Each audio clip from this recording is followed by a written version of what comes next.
ソースの素ルーのも作っていきたいと。弱火にします。こんな感じですね。300g の、バター、これはパラグアイのナチュラルなバターですけども用意しました。で、小麦粉とバターを1対1で使うと美味しいですね。最大小麦粉を4にして1対4でも大丈夫なんですが、それ以上やるとなかなか溶けづらくなりますので、経済を考えなければ1対1でいいと思います。木べらでやりやすいと思います。じっくりと溶かしながら小麦粉と混ぜていきます。これがホワイトシチューとかカレーとかビーフシチューとかいろんなルーの素になっていきますので、時間をかけてじっくりと作っていきます。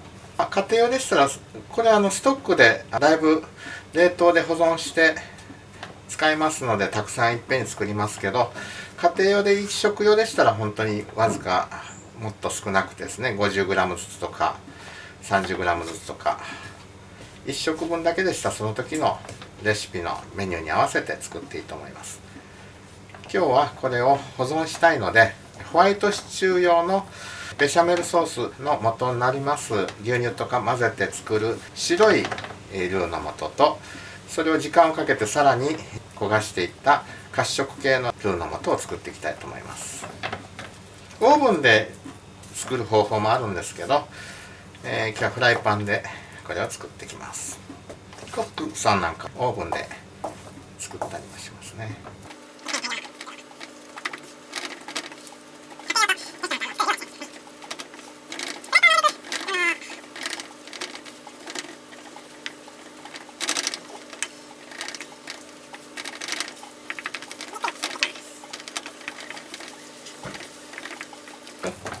いつもよりちょっとかなり贅沢ですね。1対1はもうちょっと小麦粉1対2ぐらい使いますかね普段。すいません、分量変えましょう。1対2でいきましょう。いつもだいたい目分量でやってますので、いつもの感覚に戻します。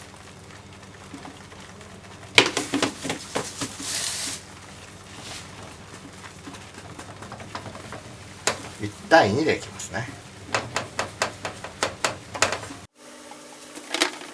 だいぶ混ざってきました。まだ焦げ目ついてませんが、ホワイトソースの素作るときは焦げ目をつけないで、この辺りで本当は牛乳を溶いてやっていくんですが、保存ですので、牛乳は今日は混ぜないでこのまま何グラムか取って、保存しておきたいと思います。200g ぐらい取っておきましょうかね。ホワイトソースの素ですね。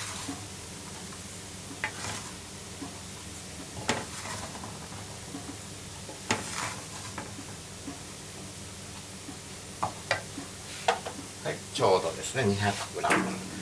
これはホワイトソース用にとって、あとは褐色のルーの素を作っていきます。カレーとかビーフシチュー用ですね。いろんな用途に使えるので便利ですね。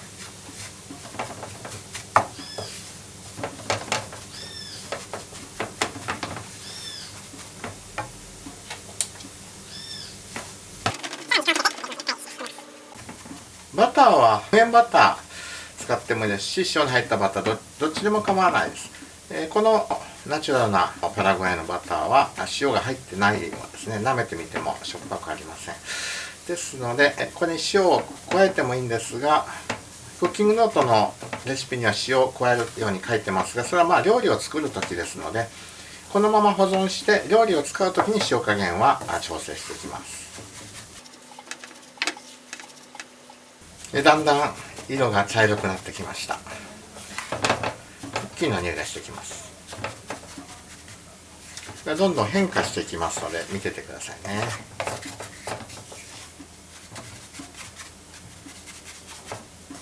今はサクサクっといく感じですが、これがだんだんねっとりとしていきます。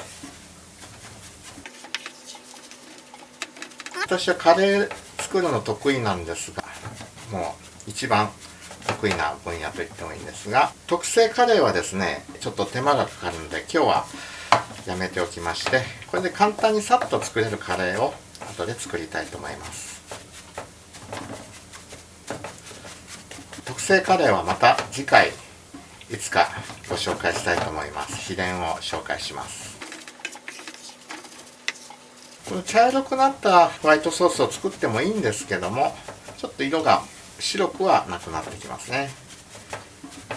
でも牛乳たくさん入れたら白には近づきますけども、美味しいは美味しいです。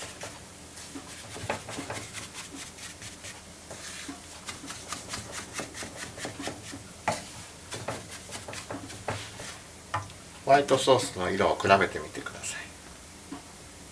だいぶ茶色くなってきましたね。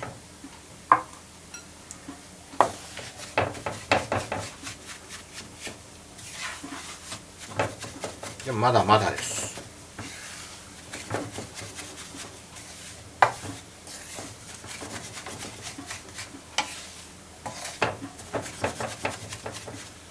冷凍庫で保存しますのでかなり持ちます。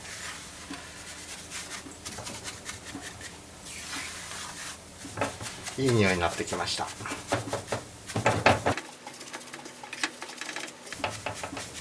少ししっとりしてきてますね。わかりますでしょうか。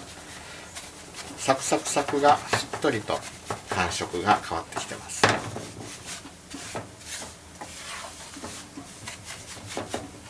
焦げつかないようによく混ぜます。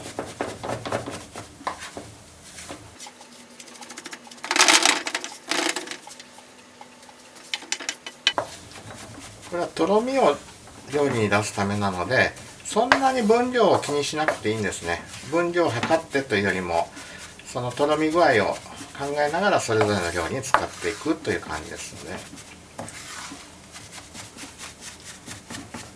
レストランで出す場合は分量を覚えておいて使うんでしょうけども、慣れてきたらもう感覚でとろみはつけていきましょう。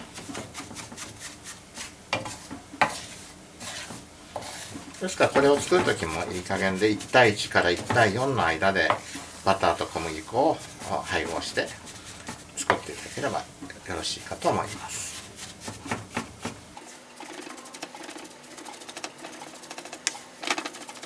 さあここからはカメラを止めないで、カメラを止めるな、い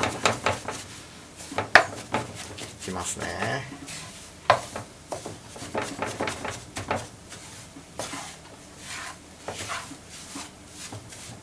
色がだいぶついてきました。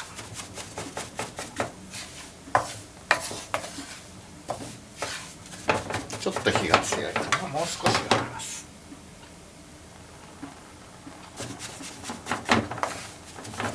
まだサクサクって言ってますね。これはもっとねっとりかなってきます。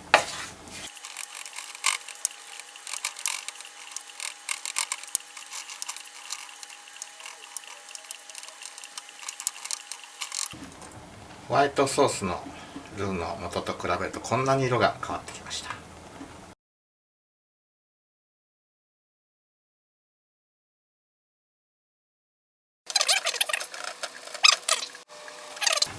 まるでピーナッツバターのような感じになってきました。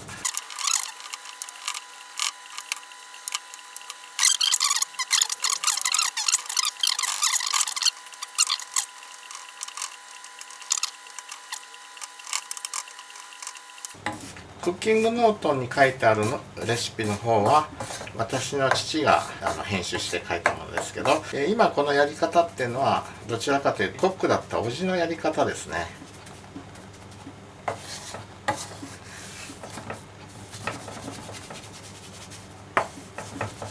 叔父はいつも私に主張する時言ってました。料理教室みたいにいちいち計量カップとか計量スプーンで測ってやってちゃダメなんだと。料理はその時その時の状態を見ながらですね、人数にもよっても入れる割合も違ってくるし、手で感触をつかみながらまた舌で確かめながら作りなさいとおっしゃられました。醤油なんか入れる時も一升瓶持ってドボドボドボっと親指で蓋しながらその量をだいたい感覚でつかめるようになってましたね。塩も指でつまんでパラパラパラ、ね、ですからこれもだいたい1対2の分量です。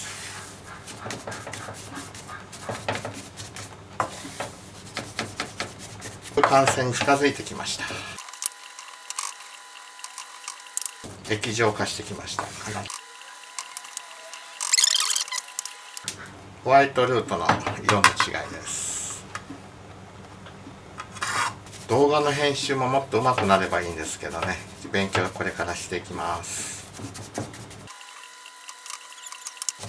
料理は手間をかけて美味しく作る基本に戻りたいと思うんですね。今はもう電子レンジとかでチンとやってすぐできてしまう料理が、多いですけども、忙しい現代社会には必要だったのかもしれませんけれども、再び今こういったコロナの流行なのでゆっくり家で時間をかけて、作る機会が出てきたと思いますので、もう一度この昔じっくり手間をかけた料理見直していきたいと思います。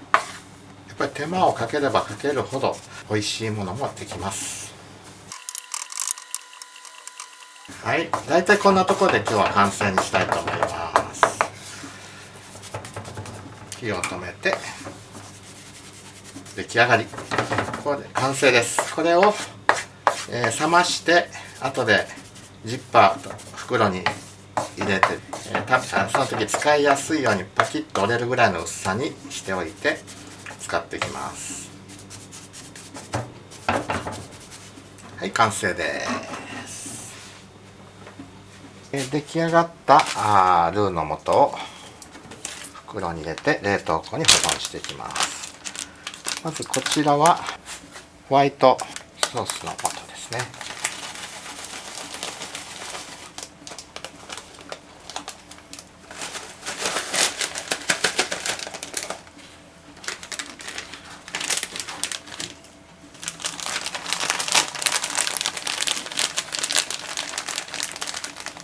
使うときに崩しやすいように固まらないようにしておきますね。空気を抜いて、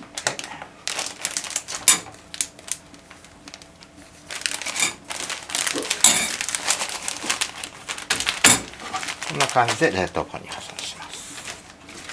そして褐色系のルーの素、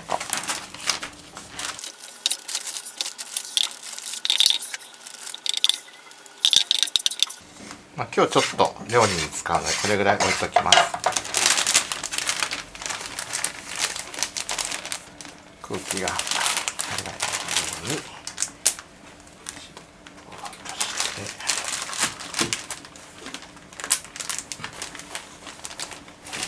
これを使うときにパキッと折れやすいように平らになるべくして冷凍します。